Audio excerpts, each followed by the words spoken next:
지난주 이어서 계속해서 여호수아서를 보도록 하겠습니다. 오늘 말씀은 여호수아 8장 1절에서 9절 말씀을 우리 함께 찾으셔서 교독으로 읽도록 하겠습니다. 제가 가지고 있는 페이지로는 구약 329페이지에 있습니다. 구약 329페이지에 있는 여호수아서 8장 1절에서 9절까지 우리 함께 보도록 하겠습니다. 다 찾으신 줄 알고 제가 먼저 1절을 읽겠습니다. 여호와께서 여호수아에게 이르시되 두려워하지 말라, 놀라지 말라. 군사를 다 거느리고 일어나 아이로 올라가라. 보라, 내가 아이 왕과 그의 백성과 그의 성읍과 그의 땅을 다 내 손에 넘겨 주었으니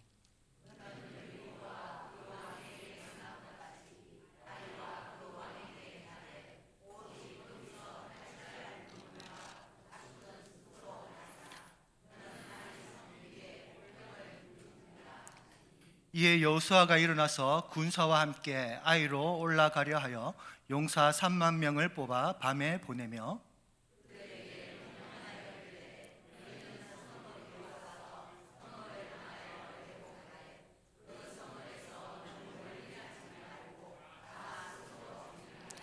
나와 나를 따르는 모든 백성은 다 성읍으로 가까이 가리니 그들이 처음과 같이 우리에게로 쳐 올라올 것이라.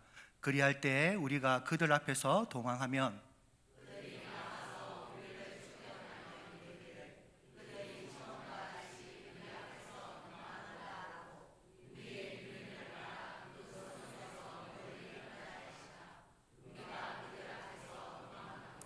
너희는 매복한 곳에서 일어나 그 성읍을 점령하라. 너희 하나님 여호와께서 그 성읍을 너희 손에 주시리라.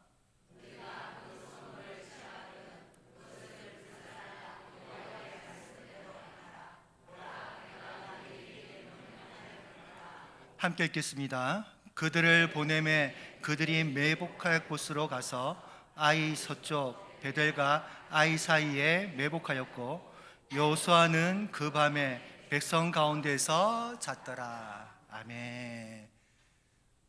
계속해서 지난주 이어서 우리가 여호수아서를 살펴보고 있습니다. 우리가 방금 8장에 있는 말씀을 읽었는데요, 아시다시피 이 내용은 앞에 있는 7장의 내용과 연결되어지는 말씀이라서 함께 읽지는 않았지만 7장에 앞에 있는 7장의 핵심적인 내용과 연결하여 오늘 말씀을 한번 살펴보도록 하겠습니다. 그 전에 우리가 여호수아서를 묵상할 때 항상 기억하고 전제해야 할 말씀과 내용이 있는데 그것은 바로 여호수아 1장 1절에 있는 말씀입니다. 이 말씀이 참 중요하기 때문에 한번 읽고 제가 설명하도록 하죠. 같이 읽겠습니다. 시작. 여호수아의 종 모세가 죽은 후에 여호와께서 모세의 수정자 눈의 아들 여호수아에게 말씀하여 이르시되. 자, 보신 대로 여호수아서는 이렇게 시작하는 것을 보게 됩니다. 여기서 보게 되면 지금 여호수아와 이스라엘 백성들에게는 두 가지의 사항이 펼쳐져 있음을 우리는 알게 됩니다. 그 첫 번째 사항이 무엇이냐면 앞에 나오는 대로 모세가 죽었다는 것입니다. 모세가 죽었다. 이 말을 한마디로 그동안 자신들이 의지하던 대상이 사라졌다는 뜻이에요. 40년 동안 이스라엘 백성들을 영적으로나 전치적으로 잘 이끌어왔던 이 가시적인 지도자가 이제 눈앞에서 죽고 사라졌다는 이야기입니다. 이것은 다르게 표현하자면 지금 이스라엘 공동체 안에 커다란 현실적인 변화와 그로 인한 뭔가 안정적이지 못한 상황에 이르렀음을 말해주고 있는 겁니다. 그런데 1절 하반절을 보게 되면 이어서 이런 말이 나오는 것을 보게 되죠. 제가 읽어드리겠습니다. 여호와께서 여호수아에게 말씀하여 이르시되. 자, 이것이 여호수아와 백성들에게 주어진 두 번째 상황입니다. 비록 현실적으로는 이제 모세는 이 땅에서 사라졌지만 하나님의 말씀은 사라지지 않았다는 거예요. 모세는 죽었지만 하나님은 여전히 살아계시고 여전히 말씀으로 백성들과 함께 계시다는 것을 보여주고 있는 겁니다. 여호수아서는 어떻게 보면 이것을 먼저 짚고 넘어가고 있음을 우리는 보게 됩니다. 한마디로 모세가 사라졌다고 해서 너희들에게 문제가 될 것이 뭐냐는 것입니다. 너희들이 그동안 신뢰하고 의지하던 대상이 갑자기 사라진다고 하더라도 하나님이 여전히 너희들과 함께하고 계시다는 것, 그것이 더 중요한 것이 아니냐는 것을 여호수아서는 우리에게 각인시켜주고 있는 것이죠. 우리도 그러하잖아요. 내가 믿고 의지하던 대상, 눈에 보이는 대상, 가시적인 대상, 그 사람이 부모일 수도 있고 배우자일 수 있습니다. 그리고 자식일 수도 있고 심지어 다른 동료나 영적 지도자일 수도 있어요. 항상 자신과 함께 있었고 심지어 그 누구보다 의지하던 사람이, 그 대상이, 가시적인 존재가 언젠가 이런저런 이유로 우리 곁을 떠나게 된다면 우리는 크나큰 상실감으로 인해 힘들어하게 되더란 것입니다. 의지하고 믿었던 대상이 사라지니까, 또는 믿고 의지하던 대상을 포기해야 하니까 그로 인해 크게 낭망하게 되더란 것이죠. 물론 사람뿐만이 아닙니다. 사람이 아닌 다른 가시적인 존재, 예를 들어서 다니던 직장을 잃게 되거나 평생 하던 일을 어쩔 수 없이 내려놓아야 한다거나 아니면 내가 원하고 기대하는 일들을 불가항력적으로 포기해야 할 상황에 놓일 때에도 우리가 의지하던 대상을 떠나보내는 것처럼 커다란 상실감을 가질 수가 있다는 것입니다. 예전에 어떤 드라마를 봤었는데요, 내용이 한 중년의 사람이 주인공이었습니다. 이 사람이 대기업에 평생 직장을 알고 다니던 사람이었는데 어쩔 수 없이 퇴직을 하게 됐어요. 근데 퇴직을 하면서 또 뭔가를 하고 먹고 살아야 되니까 그 퇴직금과 대출한 금액을 합쳐가지고 상가를 분양받은 겁니다, 사무실을. 그런데 알고 보니 그게 사기였어요. 사기 분양이었어요. 그 때문에 골몰에 섰다가 옆에 있던 아내가 나중에 그걸 알고 나서는 뭐라고 얘기하냐면은 워낙 이렇게 빚이 많으니 지금 살고 있던 집을 팔자고 얘기합니다. 그런데 그 주인공이 계속해서 그것을 거부합니다. 어떻게든 내가 이 빚을 처리해 볼 테니까 이 집은 팔아서는 안 된다는 것이죠. 그것을 곰곰이 보니까 이 주인공은요, 그 자기가 쓴 그 자가, 그 집이 자신에게는 특별한 의미가 있는 것이죠. 그 가시적인 공간, 그 가시적인 집이 자신에게는 노고에 대한, 그동안의 노고에 대한 보상이자 인생의 성과물이기 때문입니다. 거기다가 이 집이라는 공간이 주인공에게는 자신의 자존감이었고 의지의 대상이었고 보람이었다는 것이죠. 그런데 현실적으로 점점 어려워지자 이 주인공은 그 집을 팔게 됩니다. 그리고 파는 순간 공황장애가 나타나게 되는 것이죠. 아주 의미심장한 드라마였습니다. 이처럼 우리가 의지하는 대상이 사람이든 아니면 어떠한 상황이나 환경이든 그러한 가시적인 존재가 눈에서 사라지거나 멀어지면 인간은 크고 작은 상실감에 빠지게 되고 그것은 언제나 막연한 두려움과 슬픔으로 이어지게 된다는 사실입니다. 그런데 성경은요, 이러한 상황에 맞닥뜨린 모든 믿는 자들에게 항상 이러한 사실을 주시시켜 줍니다. 그것이 뭐냐? 바로 네가 그동안 의지하고 바라던 대상이나 환경이 사라진다 하더라도 하나님과 그분의 말씀은 절대 사라지지 않는다고. 그 말씀은 하나님은 여전히 너와 함께 하고 계시다는 것, 그것을 주지시키고 있다는 것이죠. 여호수아는 그것을 먼저 이스라엘 백성들에게 가르쳐주고 있는 겁니다.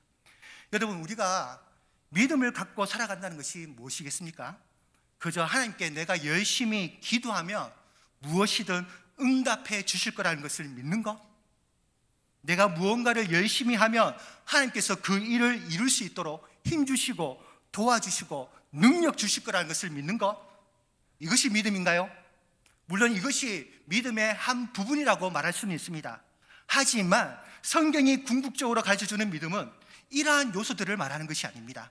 정말 참된 믿음은요, 성경이 우리에게 가르쳐주는 믿음은요, 내가 믿고 의지하던 가시적인 대상 혹은 가시적인 일들이나 소망들이 무너지고 사라진다 하더라도 하나님은 여전히 나와 함께 하시고 나와 동행하시고 내 곁에 계시다는 것, 특히 말씀으로 함께 하시고 성령으로 함께 하신다는 것을 믿는 것, 이것이 바로 믿음의 가장 큰 요소라는 것을 우리는 알아야 합니다.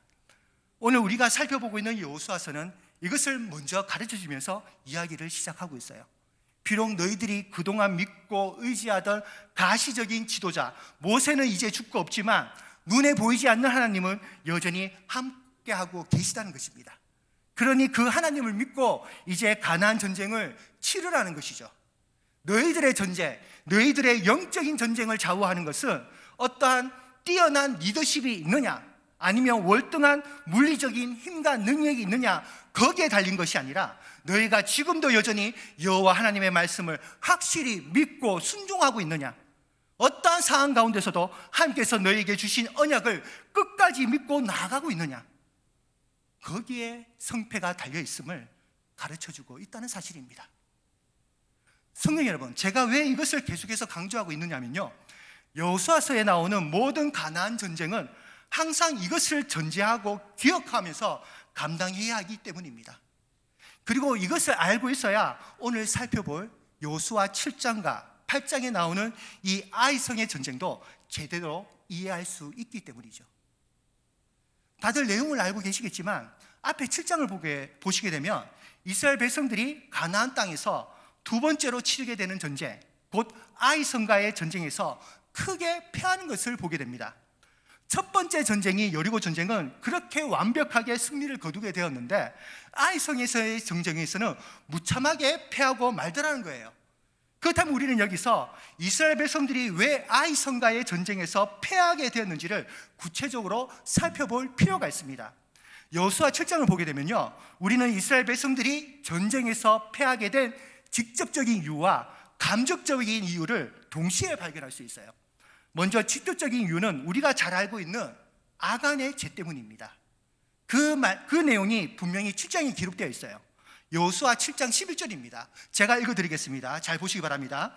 이스라엘이 범죄하여 내가 그들에게 명령한 나의 언약을 어겼으며 또한 그들이 온전히 바친 물건을 가져가고 도둑질하고 속이고 그것을 그들의 물건들 가운데 두었느니라.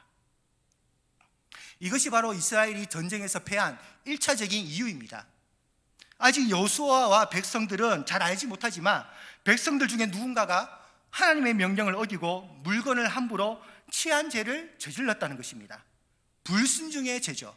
불순종했다는 겁니다. 어쨌든 한 사람의 죄악이 이스라엘 모든 백성들에게 좋지 않은 결과와 영향으로 나타나게 되었다는 것을 우리는 알 수가 있습니다. 물론 백성들이 아간의 죄에 직접적으로 동조한 것은 아니지만 우리는 이것을 통해서 하나님께서는 이스라엘 백성들과 하나님의 공동체는 서로 연결되어 있고 그로 인한 연대적인 책임이 있음을 먼저 물으시는 겁니다. 비록 한 사람이 저지른 죄악이지만 하나님의 공동체는 이 문제를 함께 져야 할 책임이 있다는 사실을 분명히 보여주고 있는 말씀이죠. 자, 그런데요, 우리는 백성들의 패배의 이유를 이것만 있다고 생각해서는 안 됩니다. 두 번째 이유도 있습니다. 직접적인 원인은 아니지만 아간의 죄악과 함께 여호수아와 백성들이 간과했던 일들이 분명히 있었기 때문입니다. 우리는 그것을 어디서 볼 수가 있냐면 7장 3절에서 확인할 수가 있어요. 우리 같이 읽어보도록 할까요? 7장 3절입니다. 시작. 여호수아에게로 돌아와 백성을 다 올라가게 하지 말고 2-3천 명만 올라가서 아이를 치게 하소서. 그들은 소수이니 모든 백성을 그리로 보내어 수고롭게 하지 마소서 하므로. 이 내용을 잠시 설명해 드리자면 여호수아는 아이성과 전쟁을 치르기 전에 먼저 점탕꾼을 보내 그곳의 상황을 전해 듣게 됩니다. 앞에 여리고 전쟁과 시작이 비슷하다는 것을 알 수가 있는 것이죠. 그런데 문제는 그 이유가 다릅니다. 여리고 전쟁에서는요, 정탐 전이나 정탐 후에나 처음부터 끝까지 하나님의 말씀에 의존하여 전쟁을 치르게 됩니다. 그런데 아이성 전투에서는 정탐군의 이야기를 듣고 나서 자신들의 의견과 생각이 먼저 앞서는 것을 보게 되는 것이죠. 아이성을 치는 방법이나 군사로 내보낼 인원에 대해서도 자신들이 다 결정하는 것을 우리는 보게 됩니다. 특히 마지막에 하는 말이 모든 백성을 그리로 보내어 수고롭게 하지 마소서라고 하는 것입니다. 이 말을 자세히 보시면 매우 교만하고 당돌한 의견이라는 것을 우리는 알 수가 있어요. 마땅히 가나안 땅을 차지하기 위해서는 모든 백성들이 함께 수고하고 함께 애를 써야 하는 것인데, 이 말은 자신들의 수고와 노력을 최소화하고 합리적으로 피하려고 하는 인간적인 계략과 술수가 나타나고 있다는 것을 우리는 볼 수가 있어요. 그래서 오늘 본문의 8장 1절을 보게 되면 하나님께서 여호수아에게 이렇게 말씀하시는 것을 보게 됩니다. 제가 읽어드릴게요. 군사를 다 거느리고 일어나 아이로 올라가라. 지금 8장과 7장을 비교해서 보면 뭔가 다르다는 것을 알 수가 있습니다. 8장을 보시면 하나님의 뜻은 모든 군사들이 함께 올라가는 것이었습니다. 그런데 7장에서 보시면 여호수아와 리더십들은 일부만 올라가라는 것으로 뜻을 정하는 것이죠. 결국 이 7장의 모습은 신중하지 못한 결정이었고 하나님의 뜻을 무시한 행동이라는 것을 우리는 8장에서야 확인할 수가 있다는 사실입니다.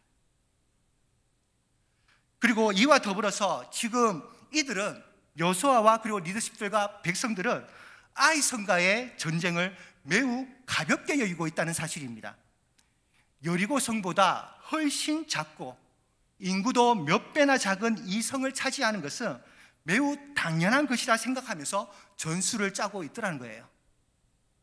그러니까 굳이 하나님의 뜻을 물을 필요가 없다는 것입니다. 앞에서 이보다 더 큰 성을 쉽게 차지하고 전복했으니 아이 성과의 전쟁은 상대적으로 쉽고 편한 전쟁으로 치부했다는 것입니다. 그렇지만 분명히 백성들이 알아야 할 것은요, 하나님 앞에서는 큰 전쟁, 작은 전쟁은 없다는 것입니다. 하나님 앞에서 어려운 전쟁, 만만한 전쟁이 어디 있냐는 것이죠. 모든 전쟁은 하나님 앞에서 중요하고 백성들이 이 모든 전쟁을 신중하게 그리고 하나님의 말씀과 뜻대로 치르려고 해야 한다는 것입니다. 적이 크고 강하면 하나님께 열심히 묻고 기도하다가 적이 약하고 만만하면 하나님께 묻는 것도 없이 우리가 알아서 하겠다는 것은 말이 안 된다는 것입니다. 우리도 그렇잖아요. 힘든 일만 있으면 하나님을 열심히 찾고 평안하고 안전할 때는 적당하게 주님을 찾고, 이것을 우리는 건강한 신앙이라고 생각하지 않습니다. 심지어 예배도 그렇습니다. 예배가 큰 예배, 작은 예배가 따로 있습니까? 예배는 다 주님께 드리는 예배라는 것이죠. 주일 예배는 더 중요하고 다른 예배는 덜 중요하고, 이것은 어떻게 보면 인본적인 생각이라는 것입니다. 제가 매번 표현을 잘 못하지만 제가 호산나 찬양대를 보게 되면 항상 속으로 감사하는 것이 있습니다. 이렇게 찬양하는 모습을 보게 되면 참 귀한 게, 이렇게 예배 드리는 이 수요 예배가 주일 예배도 아니고 평일날 저녁에 그 힘든 시간에, 그리고 주일 예배의 숫자에 비하면 훨씬 작은 숫자에다가, 그리고 심지어 담임 목사님이 설교하는 예배가 아닙니다. 일개 부교역자들이 돌아가면서 하는 그 설교하는 그런 수요 예배임에도 불구하고 이렇게 찬양하는 모습을 보게 되면 참 준비를 열심히 하신다, 실제로 그런지는 모르겠지만 참 열심히 하신다, 참 한결같다, 이런 느낌을 많이 받습니다. 그래서 감히 겉으로는 표현을 못하지만 속으로는 이 강대사 앞에서 들을 때나 뒤에서 들을 때나 참 감사하게 귀하다, 이런 생각을 하고 있다는 것을 분명히 기억해 주시면 감사하겠습니다. 어쨌든 중요한 건, 제가 말하고자 하는 것은 우리 입장에서가 아니라 하나님 편에서 생각하면 큰 예배, 작은 예배, 큰 전쟁, 작은 전쟁, 더 중요한 전쟁, 덜 중요한 전쟁, 그런 게 어디냐는 것이죠. 다 똑같은 전쟁이고 다 똑같은 예배라는 것입니다. 그래서 가나안 전쟁을 헤렘 전쟁이라 하지 않습니까? 헤렘이란 무슨 뜻이냐면은 금지하다, 진멸하다 이런 뜻도 있는데 더불어서 바친다 이런 뜻도 있습니다. 결국 이것을 전체에 포함해서 설명하자면 백성들이 스스로 돌아보면서 금할 것은 금하고 진멸할 것은 확실히 진멸하면서 하나님께 올바르게 바친다는 뜻이 있습니다. 이게 헤렘 전쟁이라는 거예요. 따라서 모든 전쟁은 하나님께 바치는 전쟁이라는 것입니다. 너희들이 보기에는 큰 전쟁 같고 작은 전쟁 같지만, 강한 전쟁 같고 약한 전쟁 같지만 하나님 보기에는 똑같은 전쟁이라는 것입니다. 그 어떤 전쟁도 하나님께서 동일하게 받기를 원하신다는 거예요.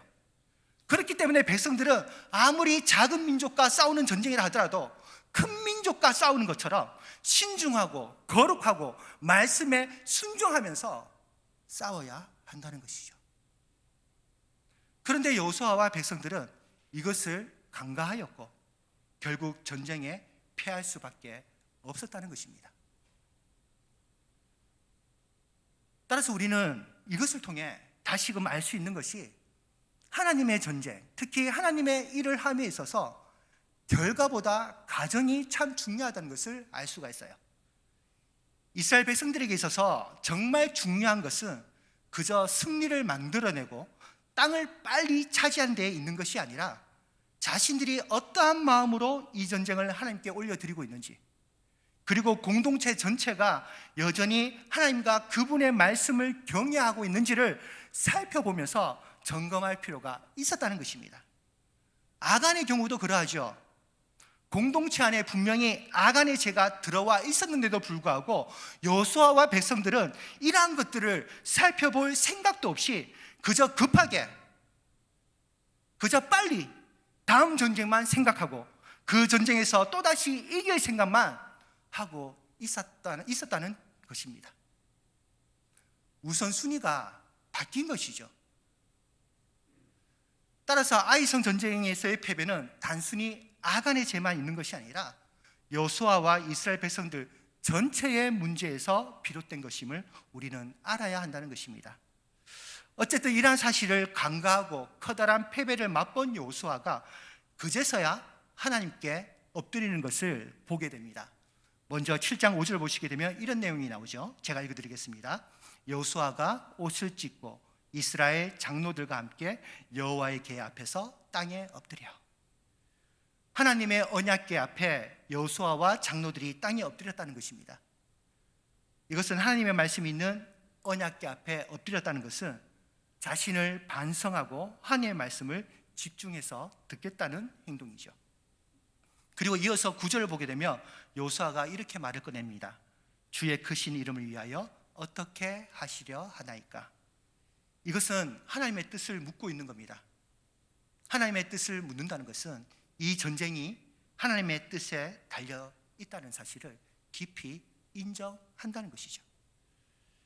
결국 이렇게 스스로 자복하고 회개하는 여호수아와 백성들에게 하나님께서 다시 말씀으로 응답하시는데 그 내용이 바로 오늘 우리가 읽은 8장의 말씀입니다.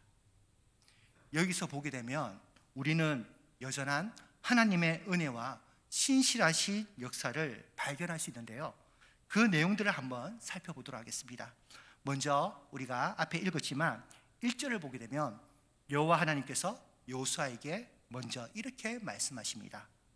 두려워하지 말라, 놀라지 말라.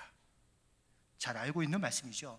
근데 성도 여러분, 이 말씀은 단순한 격려나 위로의 말씀이 아닙니다.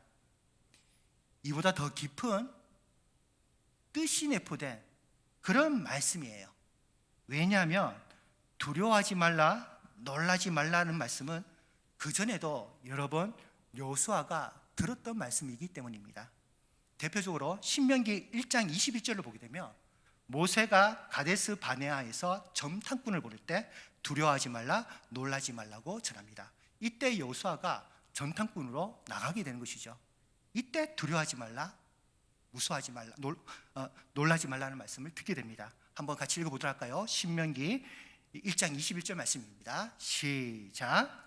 너희의 하나님 여호와께서 이 땅을 너희 앞에 두셨은즉 너희 조상의 하나님 여호와께서 너희에게 이르신 대로 올라가서 차지하라. 두려워하지 말라, 주저하지 말라 한즉. 자, 여기서 주저하지 말라는 말은 놀라지 말라는 말과 같은 말입니다. 한글 번역은 다르게 나와 있지만 히브리어가 같다는 것이죠. 여기서 여호수아는 모세를 통해 두려워하지 말라, 놀라지 말라는 하나님의 위로의 말씀을 받게 됐다는 것이죠. 그러고 나서 그 다음 신명기 31장 8절을 보게 되면 여기서 또 두려워하지 말라, 놀라지 말라는 말을 듣게 됩니다. 바로 모세가 여호수아에게 자신의 통치권을 넘겨줄 때 하는 말입니다. 우리 같이 읽어보도록 하겠습니다. 시작. 너와 함께 하사 너를 떠나지 아니하시며 버리지 아니하시리니 너는 두려워하지 말라, 놀라지 말라. 자, 똑같이 너는 두려워하지 말라, 놀라지 말라, 이 말씀을 받게 됩니다. 그리고 다시 여호수아 1장 9절을 보게 되면 우리가 잘 아는 말씀이 또 나오게 되죠. 우리 1장 9절 함께 읽겠습니다. 시작. 내가 내게 명령한 것이 아니냐. 강하고 담대하라. 두려워하지 말며 놀라지 말라. 내가 어디로 가든지 내 하나님 여호와가 너와 함께 하느니라 하시니라. 자, 앞에서는 여호수아를 통해서 하신 말씀이라면 이 여호수아 1장 9절 말씀은, 그리고 오늘 우리가 8장에서 듣는 말씀은 하나님께서 직접 하신 말씀입니다. 두려워하지 말고 놀라지 말라. 성도 여러분, 이것은 결국 무엇을 보여주는 겁니까? 하나님께서는요, 계속해서 똑같은 말씀으로 여호수아와 함께 계셨다는 것입니다. 하나님의 신실하신 은혜와 역사가 여호수아를 그리고 이스라엘 백성들 가운데 떠나지 않았다는 거예요. 네가 강야에 있을 때나 아니면 가나안 땅에 있을 때나, 그리고 네가 여리고를 정탐하고 있을 때나 아니면 지도자의 직분으로 있을 때나 하나님은 항상 너와 함께 변함없이 계셨다는 것입니다. 그러니 네가 믿는 하나님이 어떠한 하나님인지를 잊지 말라는 거예요. 그리고 2절을 보게 되면 더불어서 이런 말씀이 나옵니다. 제가 읽어드리겠습니다. 그의 성읍과 그의 땅을 다 내 손에 넘겨주었으니, 이 말씀도요, 그저 하나님께서 너희에게 승리를 주겠다 이런 단순한 말씀이 아닙니다. 이 말씀 안에는 하나님의 언약을 상기시켜주고 있는 말씀입니다. 아브라함부터 약속한 이 가나안 땅을 내가 잊지 않고 있다는 거예요. 약속한 대로 내가 너희들에게 너희 조상 때부터 약속한 이 땅을 너희에게 허락하겠다는 말씀입니다. 이처럼 하나님의 말씀과 언약은 영원하다는 것이에요. 하나님의 약속은 절대 변치 않는다는 것입니다. 얼마나 귀한 말씀입니까? 세상은 변해도 사람은 태어났다가 죽어서 사라지지만 하나님의 말씀은 결코 변하지 않는다는 겁니다. 항상 너희들과 함께 한다는 거예요.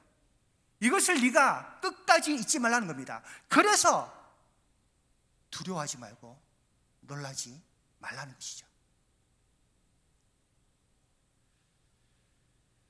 그리고 또 이 8장의 말씀이 참으로 귀한 것은요, 이 말씀이 언제 주어졌냐면, 이 8장의 말씀이 언제 주어졌냐면 바로 아시겠지만 이스라엘이 철저하게 패배했을 때, 패배 가운데 있을 때 주신 말씀이라는 겁니다. 그것도 백성들이 스스로 잘못하고 어리석어서 패한 전쟁인데도 하나님께서는 여전히 같은 말씀으로 위로해 주시고 언약의 말씀을 다시 언급해 주셨다는 것입니다. 이것은 결국 무엇을 보여주냐면 하나님께서는 우리가 패배와 실패를 하더라도 여전히 함께 하시고 기회를 주시고 또한 일어설 힘을 주시는 분이심을 가르쳐 주고 계신 겁니다. 그리고 믿음의 자녀들은 실패하거나 어떠한 시험을 당한다 하더라도 그것을 말씀 안에서 돌이키고 다시금 그분의 뜻을 붙잡고 일어서야 한다는 사실을 보여주고 있는 것이죠. 예수님의 경우도 한번 보시기 바랍니다.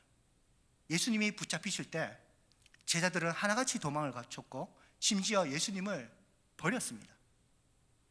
제자로서의 사역이 완전히 실패로 돌아간 것이죠. 그런데 부활하신 예수님이 어떻게 하셨습니까? 마가다락방에 숨어있는 제자들을 찾아가시죠. 그들을 끝까지 버리지 않으신 겁니다. 그리고 그들을 찾아오시면서 예수님이 그들에게 하신 첫 말씀이 뭔지 아십니까? 그 말씀이 요한복음 20장 19절에 나옵니다. 우리 한번 같이 읽어보도록 하겠습니다. 시작.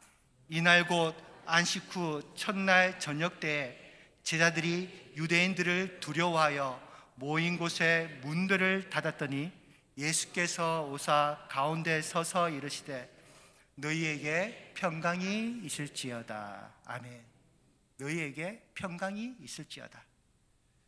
실패와 두려움 가운데 있는 제자들에게 예수님이 평강을 선포하십니다. 너희들이 가시적이고 육체적으로는 실패를 했지만 나는 너희들을 영적으로 떠난 적이 없다는 말씀이죠. 나와 함께 있는 너희들은 나로 인해 평안하기를 바란다. 비록 외적으로는 너희들이 실패했지만 내가 함께하기 때문에 너희들이 다시 시작하기를 바란다는 말씀이에요. 그리고 나서 오늘 여호수아에게 하시는 하나님의 말씀 한번 보시기 바랍니다. 전쟁의 실패와 두려움 가운데 있는 여호수아에게 하나님께서 이렇게 말씀하고 계신 거죠. 두려워하지 말라, 놀라지 말라. 실패하고 두려움에 있는 제자들에게 하시는 예수님의 말씀과 거의 흡사하지 않습니까? 실패한 제자들에게 평안하라고 말씀하시는 예수님, 실패한 여호수아와 백성들에게 두려워하지 말라, 놀라지 말라고 하시는 하나님. 이처럼 구약의 하나님과 신약의 하나님, 여전히 변함없는 모습으로 자신의 백성들과 자녀들을 대하고 계시다는 것을 우리는 보게 되는 것입니다. 하나님의 신실하신 은혜와 역사를 우리는 구약이든 신약이든 언제나 발견하게 되다는 것이죠. 따라서 성도들은요, 실패를 두려워해서는 안 된다는 것입니다. 실패할 수도 있고 실수할 수도 있습니다. 다만 성도들에게 중요한 것은 그 실패와 실수를 통해서 다시금 주님을 의지하고 부르짖고 그분의 말씀에 더욱 순종하는 것, 이것이 중요하다는 것이죠. 그래서 오늘 본문 말씀에 거의 마지막 절을 보게 되시면 8절에 이러한 내용이 나옵니다. 우리 마지막으로 이 말씀 한번 읽어볼까요? 시작. 너희가 그 성읍을 취하거든 그것을 불살라 여호와의 말씀대로 행하라.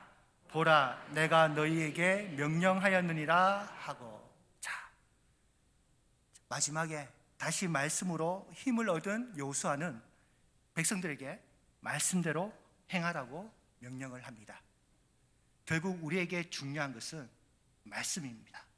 그리고 그 말씀대로 행하는 것이라는 것이죠.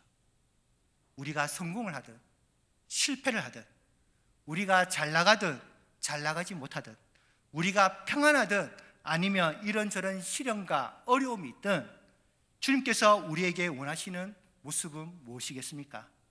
그것은 바로 절대 사라지거나 소멸하지 않으시는 여호와 하나님, 우리가 실패하고 심지어 시험에 빠지더라도 우리를 결코 버리지 아니하시는 예수 그리스도, 그분의 말씀을 항상 믿고 끝까지 의지하면서 순종하는 것, 그것 아니겠습니까? 따라서 이것을 꼭 기억하시고 이 믿음으로 남은 한 주를 승리하시고 감당하시는 저와 모든 성도님이 되시길 주님의 이름으로 축복합니다. 기도하겠습니다.